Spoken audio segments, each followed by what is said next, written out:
Tout le monde ne mérite pas le respect. Certaines personnes repoussent vos limites, vous ignorent et s'attendent à ce que vous gardiez le silence. Mais Carl Jung dit « On ne peut exister sans se défendre ». Dans cette vidéo, nous aborderons 7 façons de montrer à ceux qui ne vous respectent pas leur place, selon Carl Jung. 1. Montrez votre pouvoir par votre silence. Le silence est une forme de pouvoir que la plupart des gens interprètent mal. Ne pas parler est généralement associé à la faiblesse ou à l'acceptation.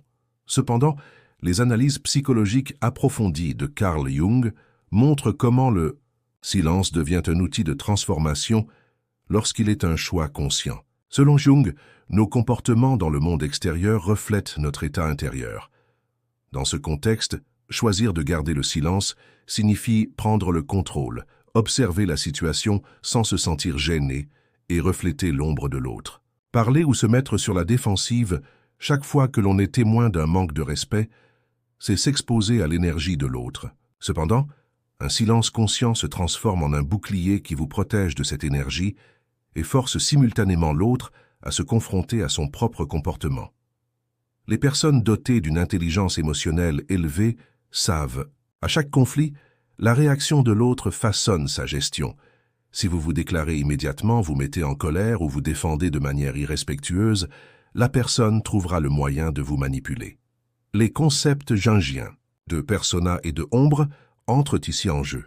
La personne est le visage que nous présentons au monde extérieur. L'ombre représente les aspects que nous réprimons et rejetons. Le silence établit un équilibre conscient entre ces deux archétypes.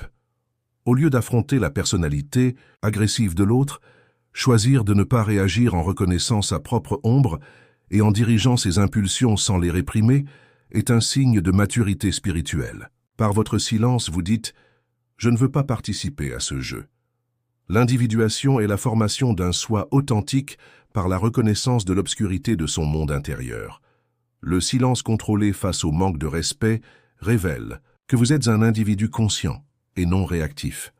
Ce silence peut être perturbant pour l'autre, car il n'obtient pas la réaction attendue. Ainsi, il se retrouve seul avec ses propres conflits intérieurs et vous êtes libéré de son mental. Contrôle.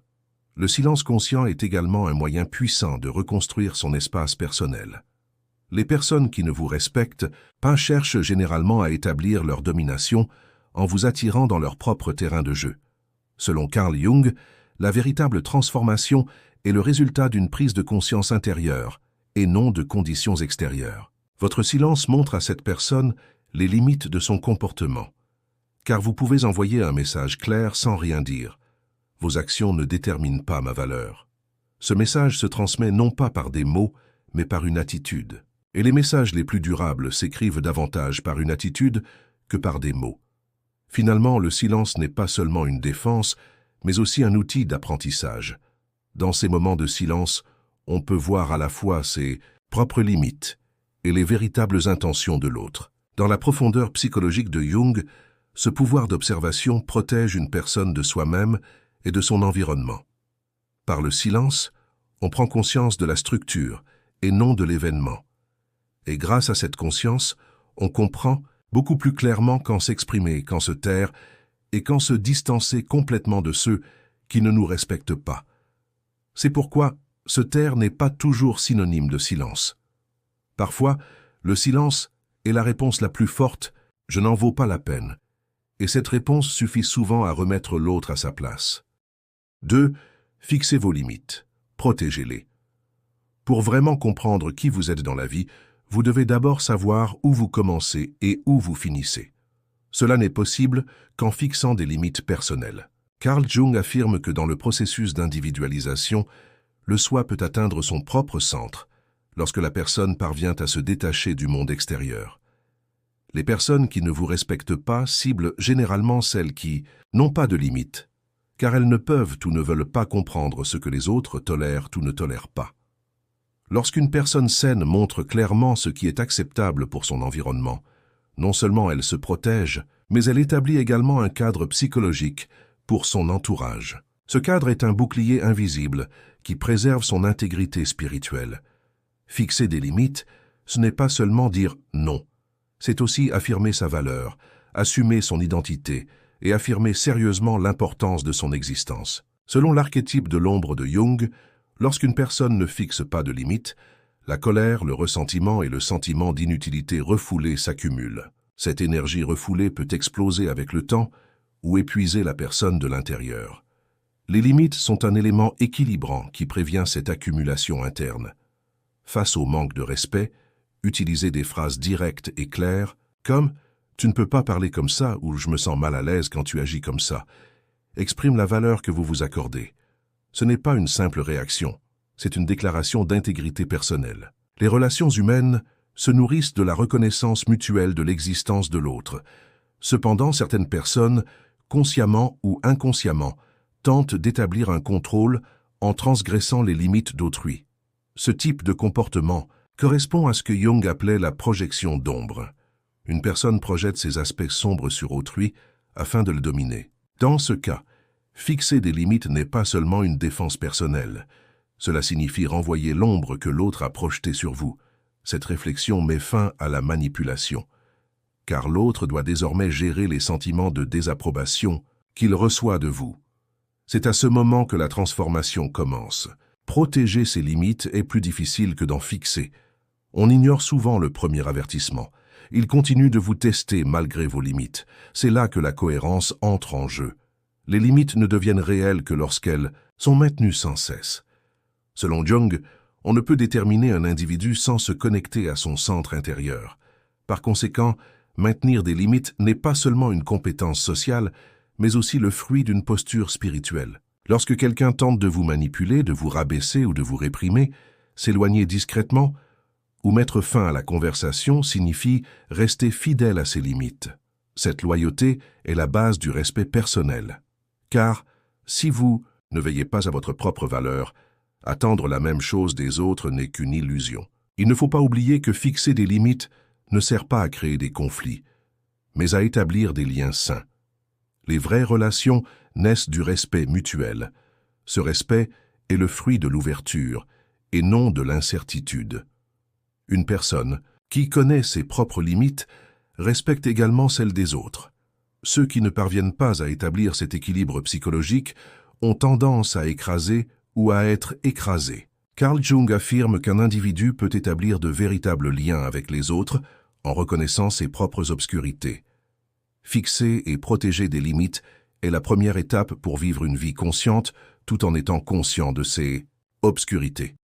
La manière la plus noble de remettre à leur place ceux qui vous manquent de respect est de leur montrer vos limites afin qu'ils sachent où vous en êtes, avec des mots, avec une attitude et, surtout, avec cohérence. 3. Parlez clairement et distinctement. Évitez la passivité-agressivité. Le pouvoir de la communication ne réside pas tant dans le contenu des mots que dans le niveau de conscience qui les porte. Selon Carl Jung, la cohérence et la conscience intérieure d'un individu influencent directement sa façon de communiquer. Parler clairement et distinctement, lorsqu'on vous manque de respect, est non seulement une compétence de communication, mais aussi une défense spirituelle qui vous protège. Les comportements passifs-agressifs, subtilité insinuante, bouderie silencieuse ou remarques sarcastiques peuvent procurer un soulagement émotionnel à court terme, mais à long terme, ils érodent votre estime de soi et transmettent un message vague à l'autre. Cependant, la clarté clarifie vos limites, concrétise vos pensées et révèle votre pouvoir par l'expression consciente plutôt que par le silence. Les sentiments et pensées refoulés, que Jung désigne par le concept de ombre, s'expriment souvent par un comportement passif-agressif. En évitant le conflit direct, la personne tente d'exprimer indirectement sa colère refoulée. Cela nuit à l'intégrité spirituelle de la personne et engendre la méfiance dans les relations. Le véritable pouvoir ne réside pas dans le fait de cacher sa colère, mais dans la capacité de la transformer et de l'exprimer. Par exemple, lorsque quelqu'un vous manque de respect, au lieu de vous lancer un regard insistant en disant « Vos paroles m'ont dérangé, parlez plus prudemment », et vous assumez vos sentiments avec honnêteté et responsabilité. Selon Jung, ce type d'expression témoigne d'une conscience de soi et témoigne du respect qu'une personne porte à elle-même et à son entourage.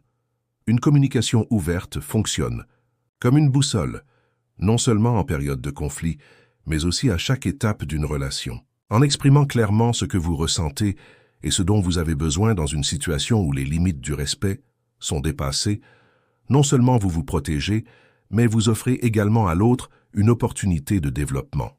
Dans l'approche thérapeutique de Jung, chaque rencontre est un processus de mise en miroir. Autrement dit, lorsque vous dites ouvertement à quelqu'un « votre façon de parler me rabaisse », l'autre ressent le besoin de remettre en question son propre comportement. Ce processus de mise en miroir permet à la relation de s'établir sur des bases transparentes et saines. L'agressivité passive, en revanche, déforme ce miroir, pousse l'autre à se défendre et bloque toute transformation constructive. Utiliser un langage honnête et ouvert n'empêche pas les conflits, mais permet de les résoudre sainement. On pense souvent pouvoir protéger la relation en refoulant ses émotions. Or, cet état de refoulement s'accumule et conduit à des résultats explosifs. Jung dit que toute émotion refoulée grandit dans l'ombre et ronge la personnalité de l'intérieur. Une communication ouverte éclaire cette ombre. Lorsqu'on vous manque de respect, exprimez sincèrement vos sentiments, par exemple des déclarations telles que « cette situation m'a fait me sentir inutile, je ne veux pas me sentir ainsi », renforce votre résilience psychologique et révèle la nature de la relation. Il ne s'agit pas d'une acceptation passive, mais d'un acte conscient. Parler ouvertement et clairement demande du courage, car cela permet à l'autre d'affronter des vérités désagréables. Mais il ne faut pas oublier que l'agressivité passive est souvent le langage de la peur. La communication ouverte est le langage de la confiance en soi. Comme le disait Jung, ce qui n'est pas conscient devient fatalité. Les émotions confuses finissent par se transformer en événements sur lesquels vous perdez le contrôle. Par conséquent, l'un des moyens les plus efficaces de remettre à leur place ceux qui ne vous respectent pas est d'exprimer vos sentiments honnêtement et ouvertement, en les exprimant directement plutôt qu'indirectement. Cette attitude vous permettra non seulement d'être respecté, mais aussi de rendre vos relations plus matures, plus authentiques et plus sereines. 4. Tendez-lui un miroir. Montrez-lui son propre visage. Les aspects négatifs que nous rencontrons dans les relations humaines ne résultent pas seulement de comportements extérieurs, mais souvent de processus inconscients. Le principe du miroir proposé par Carl Jung souligne que les comportements qu'une personne rencontre dans le monde extérieur sont directement liés à ses propres processus internes. Lorsqu'une personne ne vous respecte pas, cela révèle quelque chose de profond non seulement sur son caractère, mais aussi sur la façon dont vous réagissez à ce comportement. Par conséquent, tendre un miroir à une personne qui a outrepassé ses limites est davantage une façon de lui montrer que sur la façon dont elle vous voit. Au lieu de dissimuler des comportements irrespectueux, les confronter permet à la personne de se confronter consciemment à ses propres actions pour la première fois. Tenir un miroir ne consiste pas à blâmer, mais à susciter une prise de conscience. La meilleure façon de tendre un miroir à quelqu'un est de pouvoir refléter ses comportements directement et sans jugement. Au lieu de dire « tu es toujours comme ça », utilisez des expressions claires et observatrices comme « ce que tu viens de dire était condescendant » permet à la personne de commencer à réfléchir, sans se mettre sur la défensive. Selon Jung, seule la prise de conscience permet de se transformer. Certaines personnes ignorent même leurs comportements toxiques tout au long de leur vie, car leur entourage les tait ou tente de les exprimer indirectement. Cependant, une personne consciente est celle qui ose faire prendre conscience à l'autre. Cette audace établit l'équilibre psychologique dans les relations. Se tenir devant un miroir est parfois aussi puissant que garder le silence, mais ce silence n'est pas passif, mais une attitude consciente. Répondre au manque de respect de la personne en face de soi, non par la moquerie, mais avec détermination et force de confrontation, c'est lui rendre le visage qu'il refoulait dans son monde intérieur. L'archétype de l'ombre de Jung montre que l'individu refoule les aspects qu'il ne peut accepter et les reflète aux autres. Tenir un miroir à quelqu'un signifie ne pas assumer l'ombre qu'il reflète, mais au contraire, la lui montrer. Ce retour est souvent choquant, car lorsqu'une personne perçoit le côté qu'elle ne souhaite pas voir dans le monde extérieur, à travers le regard d'autrui, elle se rencontre véritablement elle-même. Cette rencontre est la première étape de la transformation.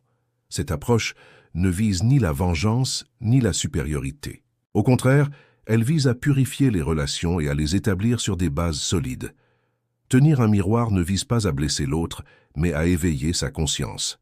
Ainsi, utiliser des expressions profondes mais douces comme « tu m'as » manqué de respect parce que tu fuyais ton propre sentiment d'inutilité peut briser les défenses mentales de la personne et la conduire à l'introspection. Selon la conception thérapeutique de Jung, de telles confrontations sont essentielles pour que l'individu reconnaisse ses parts intérieures. On ne peut se révéler sans affronter ses propres ténèbres. Tenir ce miroir, c'est devenir un catalyseur dans son cheminement de transformation. L'une des manières les plus subtiles de remettre à sa place une personne qui ne vous respecte pas, c'est de la présenter à elle-même en lui tenant un miroir des comportements qu'elle vous présente. Il ne s'agit pas d'un comportement exclusif, mais transformateur. Se tenir devant un miroir est un processus qui accroît la conscience, au-delà des limites. Grâce à votre lucidité et à votre conscience, la personne affronte ses propres angles morts. Bien que cette situation ne trouve pas toujours de réponse, elle constitue une étape importante pour le développement personnel et l'intégrité spirituelle. Comme le disait Jung, tant qu'une personne regarde à l'extérieur, elle rêve. Lorsqu'elle regarde à l'intérieur, elle s'éveille. En tenant un miroir, peut-être quelqu'un aura-t-il l'occasion de s'éveiller pour la première fois. 5. Distance. Sachez que tout le monde ne vous mérite pas. L'une des plus grandes étapes spirituelles de la vie est de réaliser que vous n'êtes pas obligé de garder tout le monde dans votre vie. La compréhension existentielle de Carl Jung affirme qu'entrer en contact avec sa propre valeur intérieure vous libère des exigences du monde extérieur. Être proche de tout le monde, s'attendre à ce que tout le monde vous comprenne, revient à gaspiller ses ressources spirituelles. La façon dont les gens vous traitent reflète leur niveau intérieur. Cependant, la mesure dans laquelle vous le permettez est un indicateur de vos propres limites spirituelles. C'est pourquoi, parfois, la réponse la plus saine n'est pas donnée par les mots, mais par la distance. La distance montre que vous avez tous deux fixé vos propres limites et que vous êtes désormais libérés de relations épuisantes. Garder ces distances n'est pas de l'hostilité, mais de la conscience. Un retrait calme et conscient de quelqu'un qui ne vous respecte pas. C'est protéger son identité sans assumer ses déséquilibres spirituels. Selon Jung, l'équilibre intérieur d'une personne est constamment mis à l'épreuve par les relations extérieures. Rester spirituellement fort face à chacune de ces épreuves est parfois possible en choisissant la distance plutôt que la proximité. S'entendre avec tout le monde implique souvent de compromettre sa propre essence. Cependant, la véritable maturité consiste à savoir garder la distance nécessaire sans blesser personne, mais aussi sans se sacrifier. Car tout le monde ne mérite pas d'être inclus dans votre espace spirituel. Certains ne devraient qu'observer de l'extérieur. La distance que nous établissons dans nos relations n'est pas seulement une limite physique, mais aussi psychologique. Cette limite est une manière silencieuse, mais efficace de dire « Je suis là, tu dois y rester, car tu me fais du mal ». Dans le voyage intérieur que Jung appelle le processus d'individualisation, à mesure qu'une personne apprend à se connaître, ses dépendances extérieures se dissolvent. Offrir constamment de la proximité à quelqu'un qui ne vous apprécie pas vous amène à remettre en question votre propre valeur. Par conséquent, la distance n'est pas une forme de punition, mais une exigence d'hygiène spirituelle. Peu importe l'amour que vous portez ou les sacrifices que vous faites. En l'absence de respect, le repli sur soi est indispensable.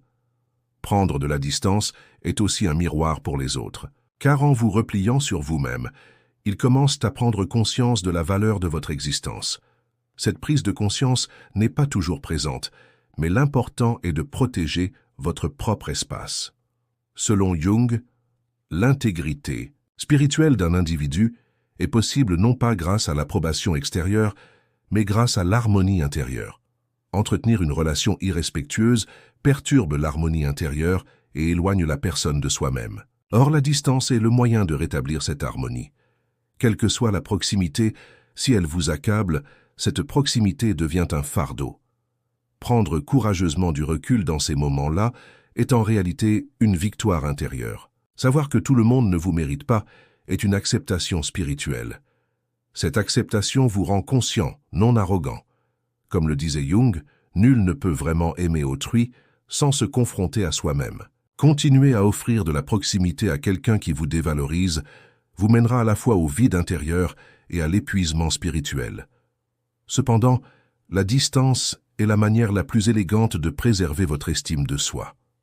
Après avoir démontré votre force par votre silence, vous tracez vos limites par votre distance. Et cette ligne est la meilleure défense qui vous protège de ceux qui vous accablent et vous rend accessible à ceux qui vous méritent vraiment. 6. Laissez-les remarquer le pouvoir de votre présence. Le véritable pouvoir ne consiste pas à se montrer. Il consiste à être ressenti sans être remarqué, mais avec un effet choquant. Selon Carl Jung, la présence d'un individu opère à un niveau bien plus profond que les mots ou les actes. Le concept de archétype de Jung affirme que chaque individu porte en lui un symbole et une énergie collective. Dans ce contexte, la détermination intérieure, la paix inébranlable et l'épanouissement personnel d'une personne créent une vibration dans l'inconscient de son entourage. C'est la manière la plus discrète et pourtant la plus puissante de remettre à leur place ceux qui ne vous respectent pas. Existez simplement, mais avec une présence telle que même votre absence se fasse sentir. Pour leur faire remarquer le pouvoir de votre présence, il faut surmonter le besoin de faire ses preuves. Une personne consciente de sa propre valeur ne cherche pas constamment à affirmer aux autres sa bonté, sa justesse ou sa puissance. Selon Jung, de tels efforts reflètent la fragilité de l'ego. En revanche, une personne intégrée intérieurement est écoutée même si elle ne parle pas, et prise en considération même si elle reste silencieuse. Car l'énergie qu'il véhicule est encore plus forte que les mots qu'il ne prononce pas. Ceux qui ne vous respectent pas commencent à se transformer, non pas lorsqu'ils vous perdent, mais lorsqu'ils prennent conscience de votre véritable nature. Cette prise de conscience ne se cache pas dans votre silence, mais dans l'essence profonde qui se cache derrière celui-ci. Les réussites visibles, les titres ou les statuts extérieurs sont certes importants socialement. Mais selon Jung, la véritable valeur réside dans la capacité de l'individu à être en contact avec sa propre vérité intérieure.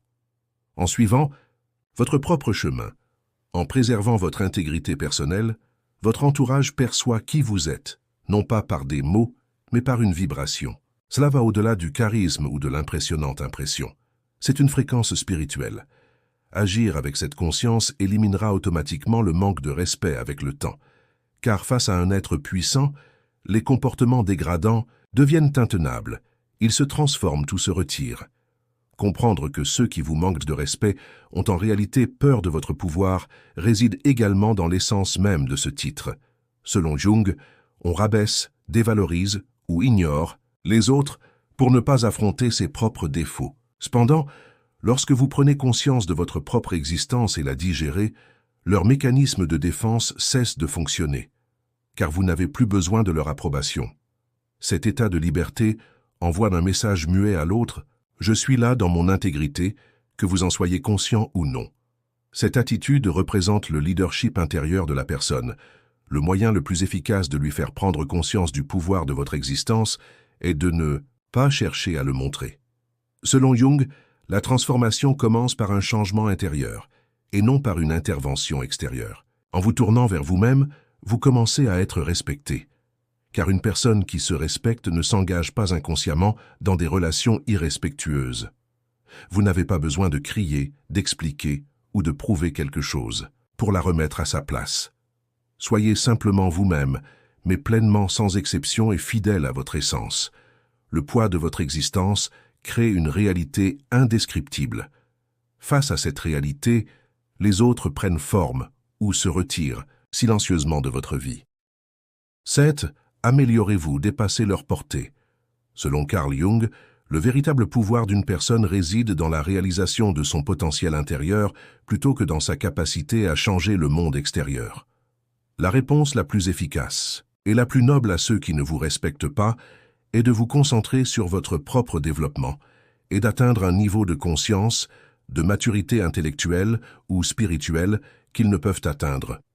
Car à mesure qu'une personne développe sa valeur intérieure, les regards moqueurs ou les attitudes condescendantes du monde extérieur perdent leur sens. À ce stade, leurs limites ne vous arrêtent pas. Au contraire, votre pouvoir, qui grandit même dans votre silence, commence à les déranger. Et enfin, ce seuil arrive où même ceux qui vous méprisent sont obligés de vous remarquer. Alors qu'ils stagnent, vous avez progressé. S'améliorer ne se limite pas à des objectifs professionnels.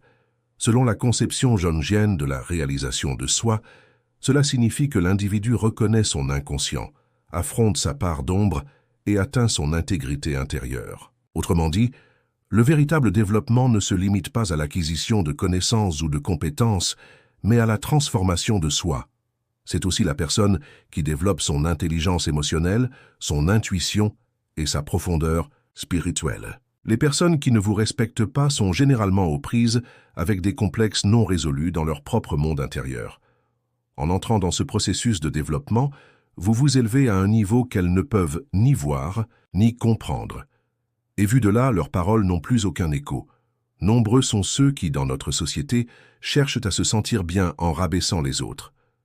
Jung interprète ce comportement comme un mécanisme de défense de l'ego. Cependant, en se tournant vers soi-même et non vers l'ego, on sort des fausses guerres de supériorité. À ce stade, on ne lutte plus, car on n'a plus d'adversaire. À mesure que l'on progresse dans son évolution, la condescendance qui vous est adressée ressemble à de simples voix basses.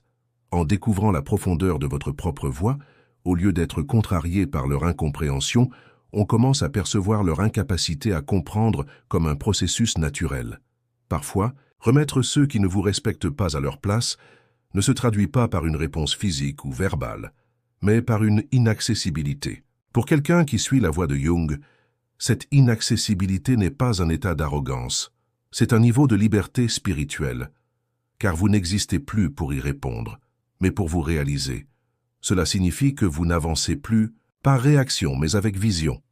Et ce progrès atteint un point où votre entourage vous regarde avec admiration, mais aussi avec regret. Ceux qui vous ignorent commencent alors à prononcer votre nom à voix haute, mais vous êtes alors à un autre niveau de sagesse, l'attitude la plus noble à adopter face à ceux qui vous considèrent comme sans valeur est de vous transformer. Personne ne peut maintenir une attitude condescendante face à quelqu'un qui a découvert ses ressources intérieures, affronté ses côtés sombres et réalisé son potentiel. Car vous n'êtes plus sur la même longueur d'onde. Comme l'a enseigné Jung, la véritable transformation commence intérieurement et a des répercussions sur le monde extérieur. Si vous souhaitez répondre à ceux qui ne vous respectent pas, tournez-leur le dos et poursuivez votre propre chemin. Un jour, alors que vous cheminerez vers les étoiles, elles se tiendront encore là où elles vous méprisaient. Et c'est alors que vous leur donnerez la réponse la plus claire. Dans cette vidéo, nous avons présenté les 7 façons de remettre à leur place ceux qui ne vous respectent pas, selon Carl Jung. N'oubliez pas de vous abonner à notre chaîne pour plus de contenu.